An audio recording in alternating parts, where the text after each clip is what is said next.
Setelah menemani kedua cucunya, Jan Etes dan Lalembah Manah jalan-jalan ke mal pada tanggal 10 Februari 2024, Jokowi langsung buru-buru pulang dan menyiapkan sebuah surat panggilan darurat untuk tim inti barisan kampanye Prabowo Gibran. Termasuk dalam surat itu diundang SBY, Wiranto, Prabowo, dan Gibran. Situasi undangan darurat seperti ini sangat jarang, bahkan hampir tidak pernah ada dalam agenda sang presiden. Desas-desus menyebutkan Presiden Jokowi menyinggung nama Guntur Soekarnoputra, sosok yang pernah mengancam Jokowi dalam pidato kampanye 03. Lalu apa yang terjadi sesungguhnya? Inilah ungkapan balasan Jokowi terhadap ancaman Guntur Soekarnoputra. Namun sebelum lanjut ke videonya, klik subscribe-nya sekarang juga.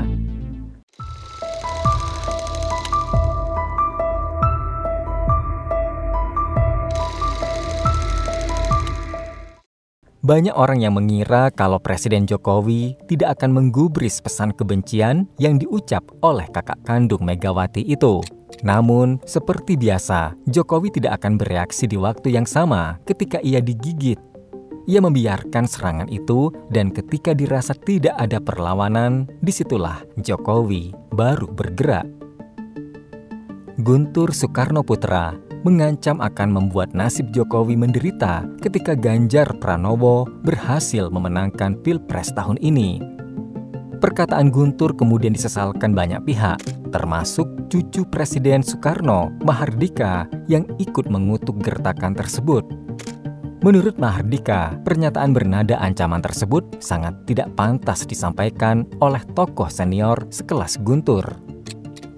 Diundangnya SBY dan Wiranto adalah sebagai dua tokoh penting yang punya hubungan konflik dengan Guntur Soekarnoputra. Pada saat SBY menjabat sebagai Presiden Indonesia, Guntur pernah diundang oleh SBY untuk datang ke istana untuk menerima penghargaan pahlawan nasional Bung Karno. Guntur sebagai anak tertua Soekarno sempat menolak dan menanyakan apakah tujuannya datang ke istana hanya untuk menerima sertifikat itu saja. Pertanyaan itu tidak sempat dijawab oleh pihak istana. Pasalnya, SBY dibuat kebingungan dengan pertanyaan yang tidak jelas itu. Tak salah jika SBY saat itu menduga bahwa Guntur Soekarnoputra mengharapkan sebuah amplop darinya. Namun meski dengan keadaan sedikit malu, Guntur merevisi surat konfirmasinya bahwa ia akan datang ke istana dengan satu syarat. SBY harus berpidato membersihkan nama ayahnya, Insinyur Soekarno, yang diduga terlibat sebagai PKI dalam Undang-Undang Nomor 33 MPRS 6.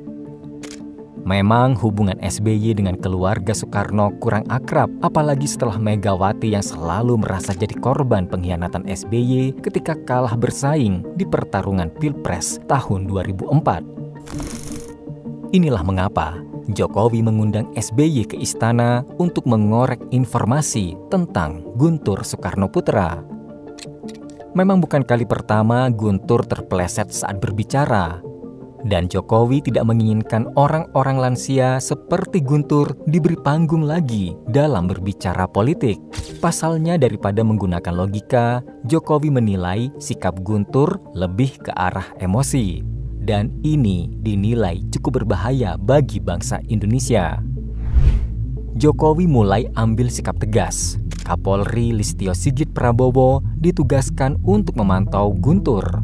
Menjaga-jaga narasi yang diciptakan jangan sampai ada unsur ancaman lagi. Negara Indonesia yang menjunjung tinggi hukum tidak akan diizinkan Jokowi ada pesan kerusuhan di akhir-akhir masa jabatannya. Dalam isu Dirty Vote yang diterbitkan di Minggu Tenang kampanye ini juga dijadikan penggiringan opini untuk menciptakan rasa yakin bahwa pemilu tahun ini penuh kecurangan dan pemenangnya sudah disetting. Film ini seolah-olah dibuat dari POV independen, sehingga bagi masyarakat yang kurang literasi akan tenggelam dalam skenario palsu dari tayangan Dirty Vote. Misalnya saja 3 aktor dalam Dirty Vote adalah 3 ahli hukum tata negara, Bivitri Susanti, Zainal Arifin Mohtar, dan Ferry Amsari. Ketiga aktor ini merupakan anggota-anggota tim reformasi hukum Menko Polhukam yang dijabat Mahfud MD. Ada lagi sosok Refli Harun yang diketahui tim ses dari Anies Baswedan. Tak heran Dirtiput yang di-blaming netral justru berkedok kerjasama kubu 01 dan 03 untuk menjatuhkan pasangan Prabowo dan Gibran. Itulah kenapa di akhir sesi Dirtiput ada salam 4 jari yang menandakan bahwa film itu sengaja dibuat sebagai serangan terakhir yang biasa dilakukan buzzer untuk menjatuhkan kubu 02. Pasalnya kubu Anies dan kubu Ganjar sedang ketakutan dan merasa tidak punya kekuatan untuk membendung suara Prabowo Gibran. Kemudian mereka mengeluarkan cara-cara kotor dengan merilis film Dirtiput di Minggu Tenang. Film ini tujuannya untuk membuat kantong suara 01 menggelembung, sehingga akan terjadi persaingan ketat di putaran kedua antara Anies versus Prabowo. Sementara itu, Ganjar sudah dipastikan tidak akan bisa bersaing di Pilpres ini. Survei Ganjar yang di awal-awal sempat berada di posisi pertama, semakin hari justru semakin nyungsep ke urutan paling buncit. Alih-alih merasa ada pesan ancaman dari film Dirtiput setelah pemilu usai, pihak istana justru yakin kemenangan satu putaran bagi Prabowo Gibran. Pasalnya, film Dirtiput justru jadi buah simalakama. Profil orang-orang yang membuat film itu ternyata adalah tim ses 01 dan 03. Kira-kira bagaimana menurut kalian? Tulis di komentar and see you next video. Bye-bye.